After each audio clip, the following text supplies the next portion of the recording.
morning, good afternoon, or good evening, ladies and gentlemen, depending on where you join us from in the world. Welcome to Open Up, our live talk show. My name is RJ Horner, and I'm the host of Open Up. And I'm also the vice president of Voice of Men 360. So thank you for joining us today on behalf of myself and the Voice of Men 360 team. Voice of Men 360 is a not-for-profit organization founded in 2020 and based in Toronto, Canada. We were born out of seeing a tremendous need in helping to step up and support our men and boys overcome their life challenges. We're part of International Men's Day, and International Men's Day has been serving for over 21 years so far and is now represented in 90 countries around the world who join together to do various activities regularly. International Men's Day follows 6 pillars, which represent the overall well-being of men and boys, and we follow in those same footsteps here. So why is Open Up so important? Because men are not open to share our matters. We keep personal issues within ourselves. And when we do this, we create emotional challenges over a period of time, at which point these can create ill health effects and mental health challenges that we're trying to avoid here. That's why we want to create an open space to allow people to share their life journey through our platform. We aim to create awareness about the life challenges and the struggles that our men and boys have to go through in their lives. There are no limitations with gender, age, nationality, or ethnic groups. All walks of life are invited to participate. Our goal is to make a positive impact on someone's life through this program. Open Up is on Sundays at 10 a.m. Eastern Time. We bring individuals to share their life's journey with you in order to help our men and boys to cope. Before I introduce you to our guest, I would like to remind you that Voice of Men 360's mission is always delivered with good faith towards peaceful harmony. The views and opinions expressed in today's episode are those of our speakers and do not necessarily represent Voice of Men 360. Our organization engages in discussion forums to offer inspiration and create awareness to help or to the issues of men who wish to overcome their life challenges. We're not providing medical or therapeutic advice. Should you require that type of assistance, we recommend you contact a medical professional immediately. If you have questions or concerns about today's episode or any Voice of Men 360 content, please email us info@voiceofmen360.org. Today, my speaker, we're going to learn about him because he's got the shortest bio I've ever seen. Today, my guest is William Barbour. He's an ecologist, an environmental project manager, and a gardener. Welcome to Open Up, William. Hello. Thanks for having me. I'm here to open up. Yes, and thank you for that. Thank you for being willing to share that with us because not every man is willing to do so. So we appreciate you coming to us this morning. Thank you for having me. Absolutely. So you've given us a short bio that you're an ecologist, an environmental project manager, and a gardener. That tells me that the outdoors is very important to you. Our environment is very important to you. Tell us a little bit more about who you are and what you do so people can learn about you. Well, so I guess gardening, would be more of like a philosophical add-on there. I try to be aware as possible of how I'm impacting other things that I might not be able to think about from my own perspective necessarily. Like what is important for me and like what might hurt my foot is different than what's going to stomp out a plant and kill it. You know what I mean? Mm-hmm. I don't know. I guess I'm just sort of a hippie and like nature and outdoors, like you were saying. But with work, I'm also an environmental project manager. So when people go to build subdivisions or build highways or build bridges or rail lines, I design those things and help them be as minimally impactful as possible. Oh, that's amazing. See, I work for a transit organization, a major transit organization here in the GTA. So I know about the building and the construction and the efforts that it takes to get these projects to happen. And knowing that our environment and the impact is considered when doing that is a big thing. Oh, yeah. And it's also a really good analogy for how to be a man, too, because if you built roads and rails the way we used to, you basically bulldoze and kill a full line, right? But if we killed every tree along a rail line every time we did work on it, then we wouldn't have any trees around. And so even though it's good for the environment that you're making mass transit that makes it possible for a lot of people to not drive every day, have less impact overall, if you're not conscious about being minimally impactful in implementing it, then you could still have unnecessary collateral damage. Absolutely. Thank you. That Thank makes you for sense. explaining that to people. Because it is a big thing. It's a small thing that when we think about it. But I mean, again, we're considering right down to the mosquito and the cricket when we're taking these things into effect, right? Absolutely. So again, you've told us what you do. You've given us an idea of what you do. Take us back as early as you can. Maybe tell us what led to this passion.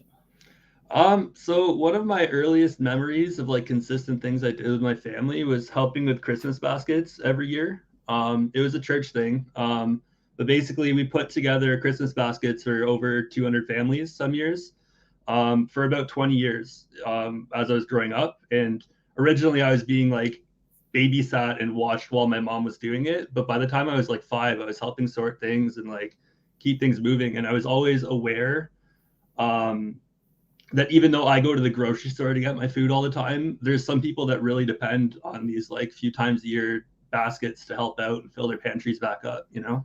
Mhm. Yeah, you know what? There are so many things that we're lacking. You know what I mean? Regardless of the life that we may lead, we may think we live a cherished life or we have everything we need, but there's always demands that really cannot be met by some individuals, right? Yep. And it's great when we have people like yourself or your parents or even listen. I'll tell you something. I was a recipient of Christmas baskets when Christmas, those packages, when I was a child, and because again, you know what, our family couldn't provide it, some years. And I'll tell you, that makes a big difference for a young boy to receive that gift when otherwise there may not have been one. Yep.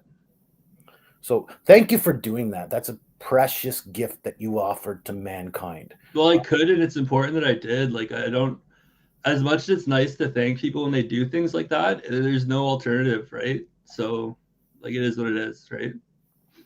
Absolutely. But here's another thing though, if you or your family, you know what I mean, or others who do this did not step up, if they didn't take that initiative, where would those families or myself, you know what I mean, what would have been left to Well, it's help? exactly what you see right now, right? There's under mitigated, under-diagnosed, under-medicated mental health things on a population level right now. We're going through a pandemic, and there's needs all over, and people need to step up to do it, or it's not going to happen. And we're conditioned right now to wait for like a Coca-Cola fund or like a Walmart fundraiser to do it on a big level, but we have to get together on community levels and do it. And we don't think like our grandparents' generation did, and that's why we can't just farm and have food and take care of each other as towns, right? We wouldn't organize a co-op right now if we needed to band together. Like, we don't think like that anymore. Absolutely. I often say it's because we've left that European culture behind, right? That European culture where family comes first. We take care of each other. We help each other get through. Now we're in an environment, I think, where we're more self-involved. What's in it for me? What can I get out of this? How is it going to help me? Maybe not everybody, but certainly some. Do you know what can we do to accomplish or to combat that? Well, I'm gonna lean on my elders here, teachings, Miigwech Anishinaabe, but basically, you got to think about responsibilities more than you think about rights. And right now, if you get a job, you get handed a whole package when you start about what all your rights are, and like you're entitled to this and that under that.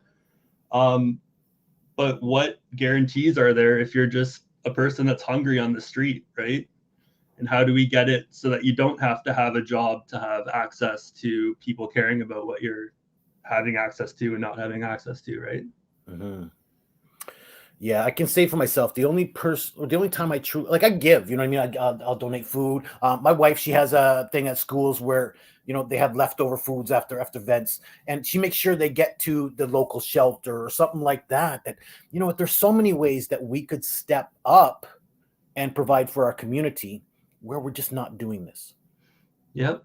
And the other thing too, like, just since we're talking about it right now, and I don't want to complain about a problem right now because that's hypocritical based on what I'm talking about, but we need to talk more about what solutions look like and what health looks like, and less complaining about what hurts. But you can't not listen to what hurts, but complaining about what hurts can't be your basis to a solution, right? Like, there's symptoms and there's solutions, and like Mhm. one doesn't always feed into the other. And yeah, so I don't know, with those big picture things, like we need to be thinking about implementing solutions as much as possible. Mhm. Yeah, you're right. I think if we start with the solution orientation, that's where we're coming from. How do we solve this problem? And now go out and speak to the people who have been in it and have the experience. And what is your issue? How can, so that we can resolve the issue? Because I mean, if we don't know the issue, we can't fix it. But Yeah, we have to have these conversations, right? totally. And like so I guess one of the biggest things for that, it doesn't really relate to my life more than just witnessing it with a lot of men, but I think one of the things that this group is really looking for support with is the divorce process and having kids. And historically, you've had like terrible scenarios that are totally abusive and total deadbeat dads, like just taking off and not taking care of anything. But now you've got dudes that are barely above the poverty line and they've got garnished wages to make these payments, and they can't even, like, they're on the street. You know what I mean? Like, it's brutal. And every other weekend, is that really enough to accept that that's going to be the default when you get to see your kid? Like, I don't know, if divorces are going to be happening as often as they are, they can't really be as potentially damaging to men. And I guess coming into my 30s now, like just looking up at older generations, 40s, 50s, there's so many guys that are pretty much together and they get totally just, their life just gets out of control and they're just like, mental health is just garbage because they're just so beat up by that process, right? Like, I don't know. Yep. No, absolutely. No, that is one of the things we work to combat here is the injustice within the legal system. First of all, I think I'm going to put it out there. I think we're looking at it wrong, is that we're looking at the injustice in the system. And I think if we start, look, I'm a product of divorce. My parents divorced when I was 11 years old. And my father was estranged from me at that time, right? Because my mother and my father didn't want the connection. So I lost connection with my father. So things like that happen.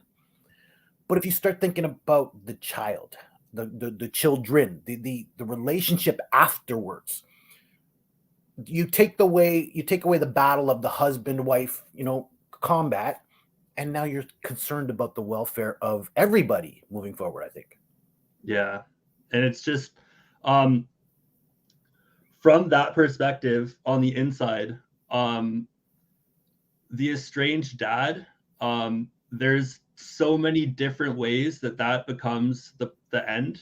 You know what I mean? And Yes. like, now that I'm an older man, when I was a kid, obviously, I'd be like, wow, your dad sucks. That was awful. I can't believe he did that to you. But like, there's so many things now that make it so that you can't even be around anyways. So maybe you've got to leave, right? Um, and obviously, like, I don't know, shades of gray as you get older and get perspective of things, I guess. Well, yes, you do have to take everything with a little bit of a grain of salt, with a little bit of consideration for the scenario or for the circumstance. But I think, again, if we're thinking about the individuals, we make a better claim, or we make a better decision moving forward. So Probably. thank you for that. I enjoyed that discussion. But now let's get to know, I mean, because you've given us some great content, some great value here. But let's get to know what made you for a bit. All One right. thing we value here is the relationship, the parental relationship, especially with the father. Can you tell me what your relationship may have been growing up?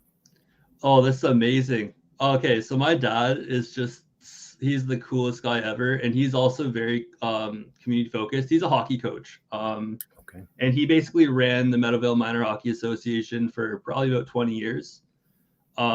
And just basically, like, I know there's barrier to entry things with hockey, like it's a little bit more expensive than a lot of other sports, but basically for thousands of kids that could get to hockey in Meadowvale, like that was a steady environment for them to have.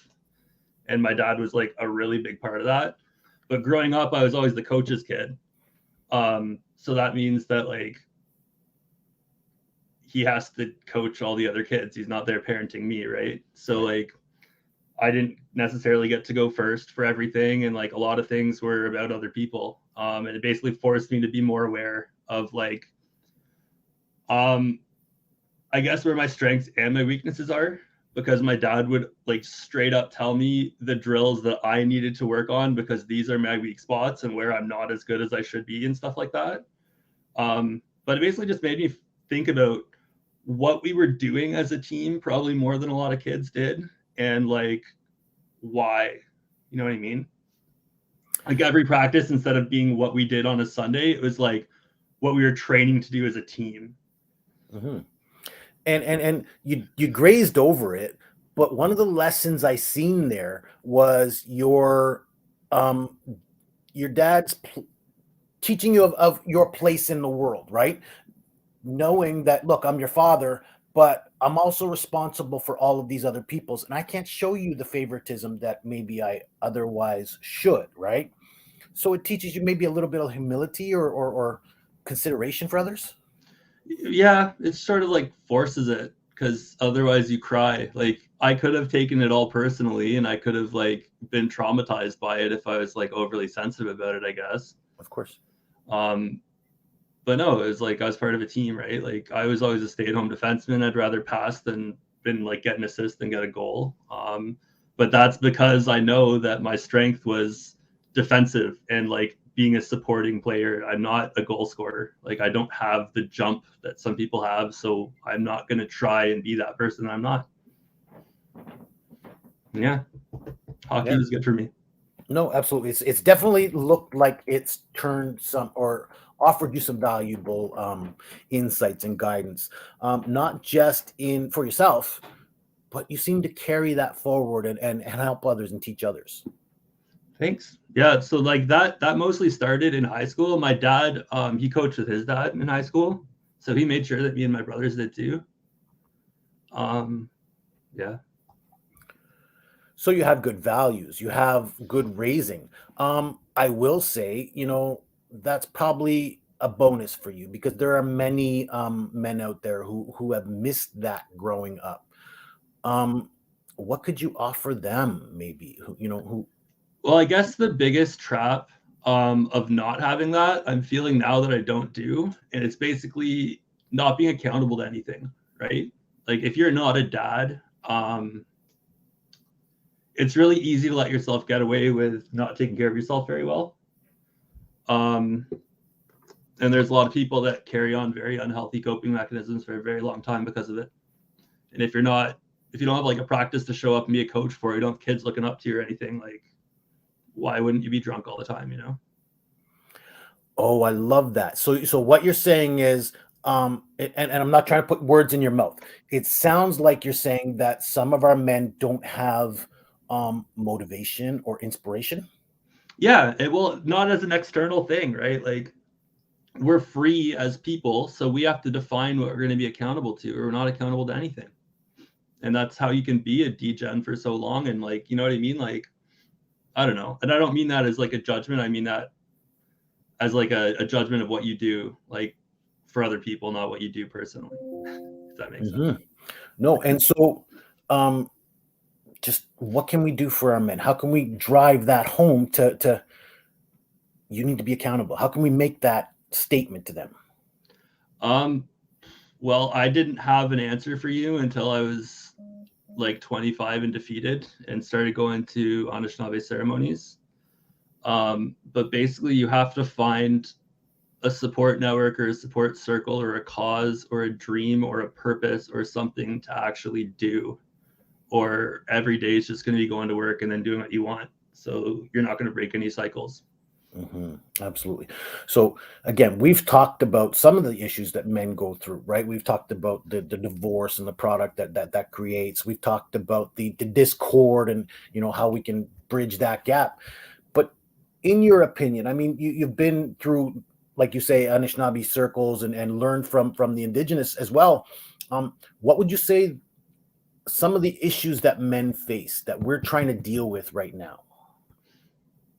Oh, there's a lot of them that are systematically undertreated.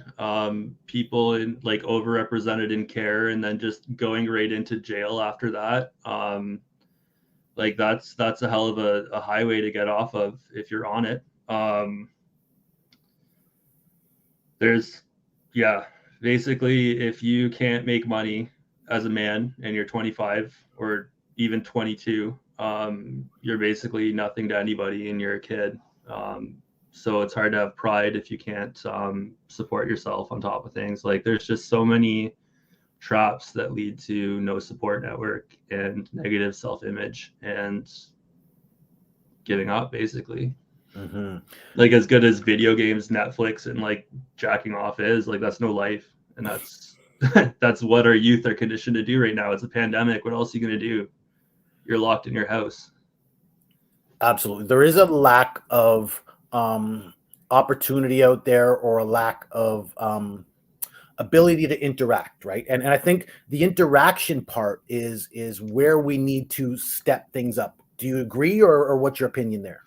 Well, you have to detoxify it before you can step it up, because interacting is no good if you're getting each other sick, right? But that's I guess that's a representation of an awareness that we should have generally, that we bring things with us.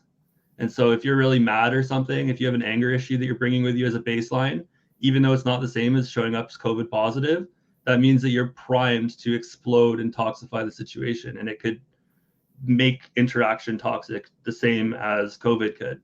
Like, but obviously COVID can kill people and proliferate. Like it's not, you get what I'm saying. Yeah, COVID, yeah. Like I just absolutely. think that we have to have awareness about our coming together and purpose to it. And I think if our purpose is in supporting each other, there's ways that we can come together that aren't physical and aren't toxic right now. Absolutely, because toxic doesn't necessarily mean illness, right? It doesn't necessarily mean that I'm poisonous or poison to the environment. All it may mean is that I'm not bringing the good features or the good values forward. Absolutely. Absolutely. So you're here to open up today. You've done a great job of that. Oh, When should I tell more of my own story? Sorry, I've been talking about concepts, not my No actual. worries. You know what? Talk about your story, please. We've got some more time. Let's Okay, learn so about. my story. I went to Clarkson Secondary School, which is in southern Mississauga, and I was in French immersion, and it was pretty good time. I don't know. I went to Guelph after that. I couldn't decide on a major, so I basically changed my major and dropped a bunch of times and spent 6 years of tuition on 4 years of degrees, and that's not a good deal. And then I spent 3 years getting my master's, which was also too long. But I studied everything I wanted to, and I dropped everything I didn't like, and I did what I wanted, and now I do what I want, and it's pretty amazing. It hurt like hell to do. It was a lot of work, but now that I can look back on it, it was a good time. Explain that a little bit, because you said, now I do what I want. And I mean, Uh, that's something that all men want. We want to do what we want, but we don't get to do it. We have so many other commitments. We have so many other obligations. How'd you make that Absolutely. happen? Basically, I worked a bunch of part-time jobs, um, and just suffered and was miserable. Grinding workaholism. I don't know. I was really suicidal for a long time. Like I really pushed myself. But I did it in other ways because I would like my coping strategies weren't the healthiest. Like I played way too many video games, still do probably. But basically, like if I had stress from my day, it wouldn't necessarily go away for the next day, so it would pile on.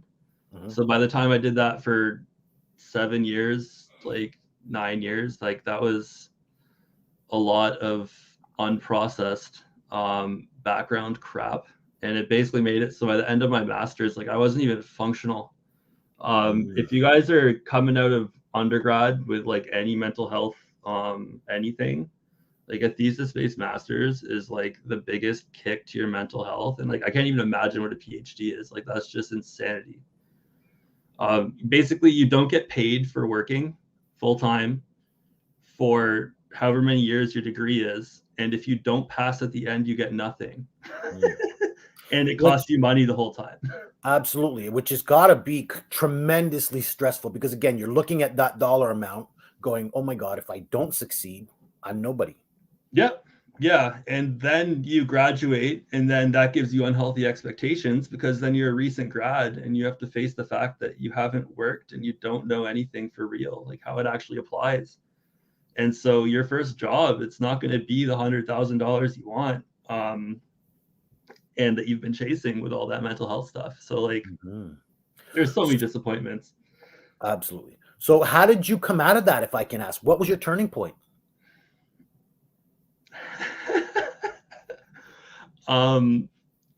Basically, I want to say like maybe the fifth real job I got.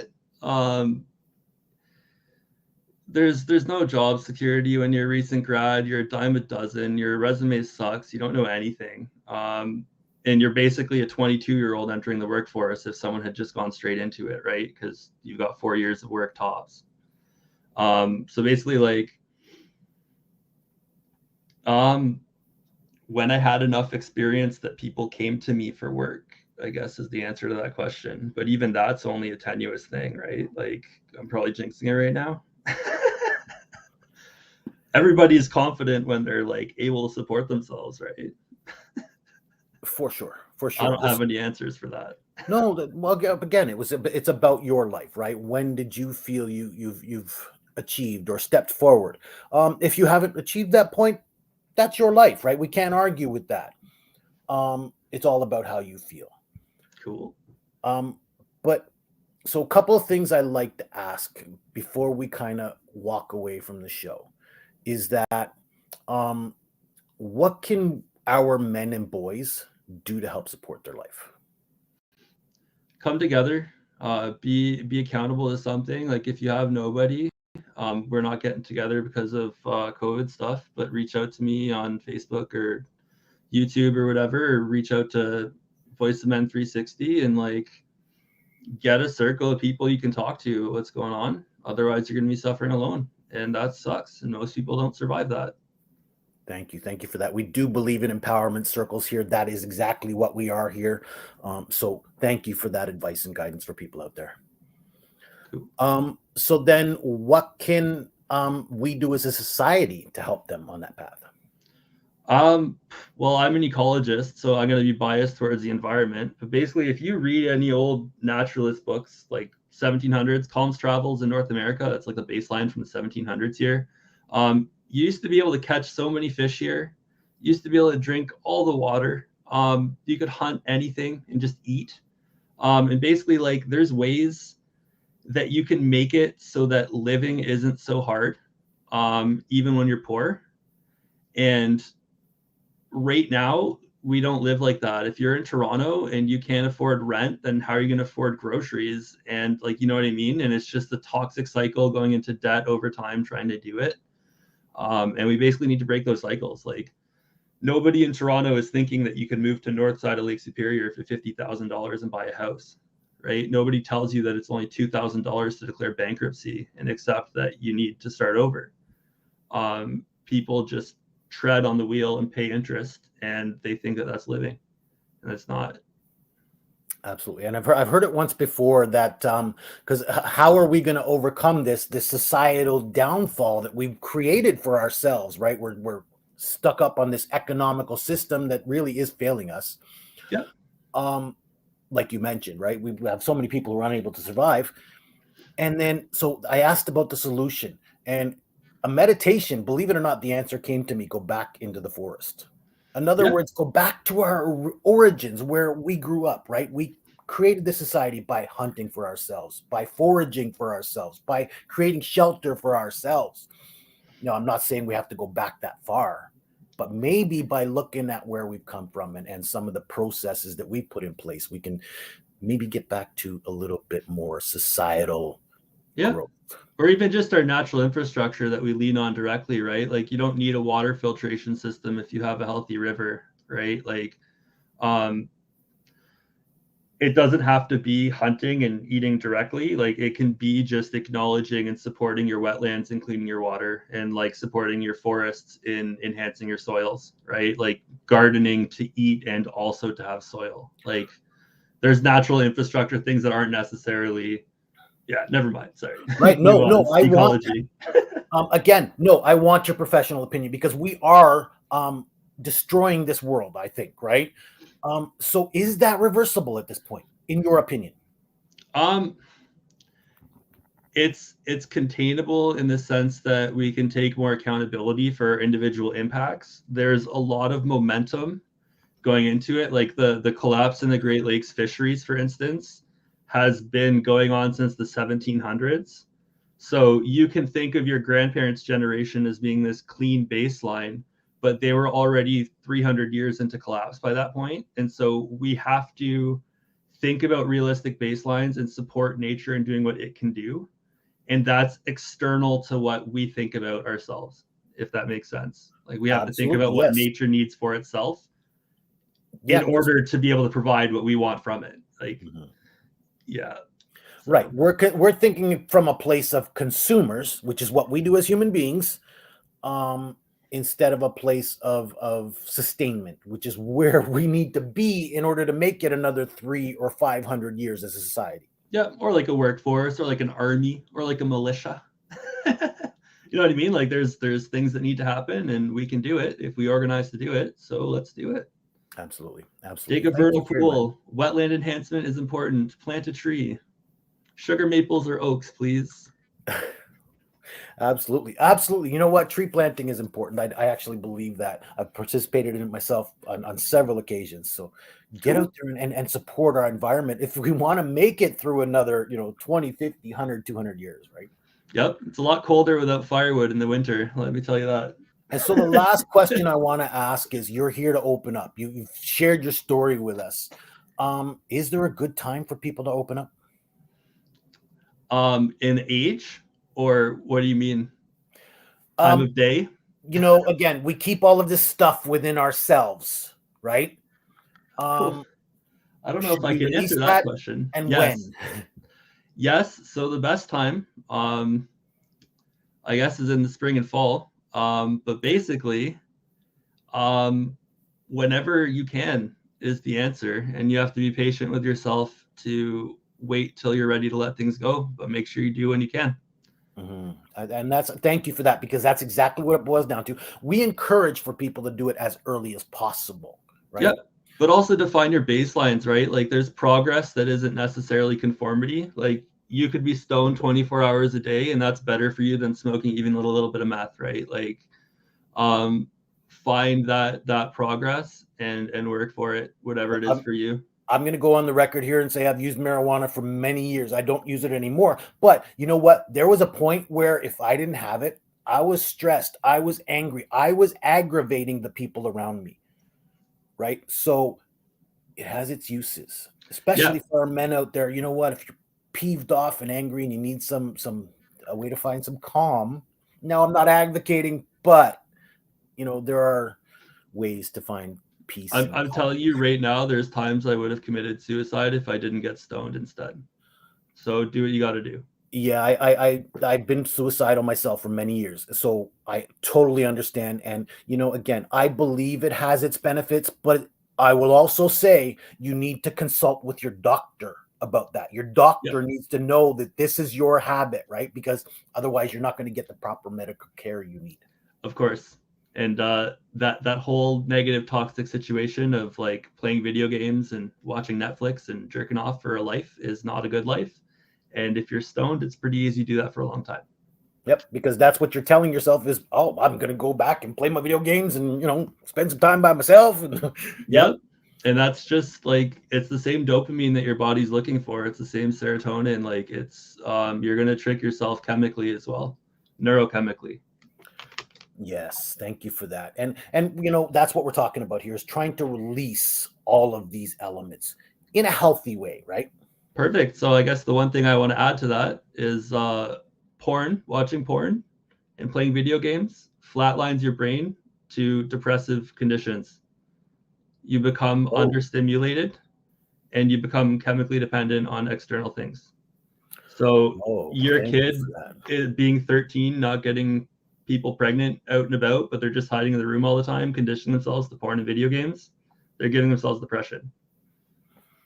Thank you for that. Thank you for that. You know what? There is a way for our men to see, and even young men and boys, to see how maybe something they think is nominal, but is harming them in such a way.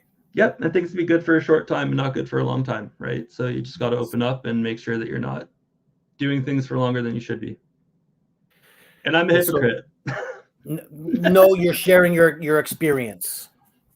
Fair enough. So, that was William Barbour. Thank you for joining us on Open Up today and being willing to share your journey with us. Thank you. Have a good one and good luck around the circle. It's very important. Suicide sucks. Thank you. Absolutely. Thank you so much for your words today. So, just in closing, I have a few announcements. Voice of Men 360 is currently running a special campaign, Self-Care for Indigenous Men, where we're collecting goods that are going to be of use to our men out there. So please donate gift cards if you can. We're looking for deodorants, razors, socks, hand towels. Please donate those goods that you can. Please call us. We're working to coordinate 416-356-7414 or our phone number direct 437-889-8329. Email us info@voiceofmen360.org or reach out to us through Facebook Messenger and we'll work to coordinate those items, to collect those items. Or you can donate again if you wish. Please send an email transfer to info@voiceofmen360.org. Voice of Men 360 will be celebrating Tamil Heritage Month. Again, January is Tamil Heritage Month, and we will be celebrating this on January 22nd. Join us in the evening Eastern Time from 7 to 9 p.m. We're hosting a special panel discussion on Saturday, January 29th. From 9 a.m. to 11 a.m. Eastern Time to recognize International Day for the Elimination of Violence Against Men and Boys. This takes place on January 31st, so please come and join us for our panel discussion from around the world. We have several live shows here in Voice of Men 360, the first of which you just participated in is Open Up, where we invite people to share their life journey with you. This talk show is Sunday mornings at 10 a.m. Eastern Time, so please join us and share for more. We also host the same thing in Tamil language. This is called Vili, which means I, which really is we're looking at these stories that are helping people. And again, that one is Sunday mornings at 8 a.m. Eastern Time. We also host a special monthly webinar the first Saturday of every month from 10:30 a.m. Eastern Time, where we bring out organizations to share their expertise and discuss a topic of interest to them and our community. We host a special show called The Unspoken Tears, which takes place the second Saturday of every month. Join us for that 10 a.m. to 11 a.m. Eastern Time. The topic is domestic violence against men, bullying, male sexual abuse, traumas, and human trafficking. We discuss those issues here in Voice of Men. South Asian Men's Show with the All Bengal Men's Forum, where we co-host this show and bring out different countries or different topics to regions in South Asia. Each country will discuss a topic of a particular interest to them. That takes place the third Sunday of every month from 11:30 to 12:30 p.m. Eastern Time.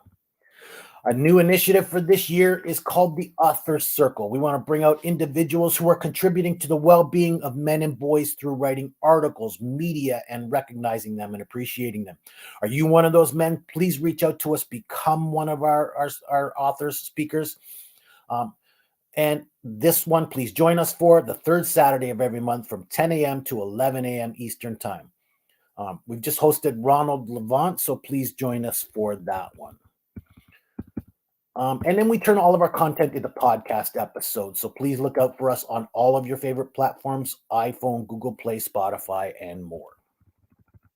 We host some support groups here in Voice of Men. The first is a men's group for men only. It is called the Open Up Men's Peer Group. So please join us for that one every 2 weeks, Tuesday, 6 p.m. to 7:30 p.m. through Zoom. Next one will be the 25th of January. So please join us for that. Again, register through Zoom. We also host an Indigenous peer-to-peer support group called Pass the Talking Stick. This is the fourth Friday of every month, 6 p.m. to 7 p.m. through Zoom. And that's, again, for our Indigenous people out there. So thank you and join us for that. There are no limitations with gender, age, nationality, or ethnic groups. All walk of life are invited to participate in our programming. If you want to be a guest on any of our shows or willing to be a part of our organization to help us, whether directly or indirectly, please reach out to us. We're looking to work with individuals, professionals, governments, experts, community organizations, and more. Our phone number again is 437-889-8329. Email us info@voiceofmen360.org, which makes our website www.voiceofmen360.org. You can find us on all of your favorite social media platforms: Instagram, LinkedIn, Twitter, TikTok. Don't forget to like and subscribe on YouTube for more videos, and visit us on Facebook and share the message. We're still looking to increase our membership to 5,000 members. We're now over 3,000 members in our community. We're still looking to raise that voice. So please share the message. Please like and subscribe for more. We want to reach out and help more people. Please continue your support. Thank you for joining us. Until next time, I'm RJ Horner, your host and facilitator, asking you to open up.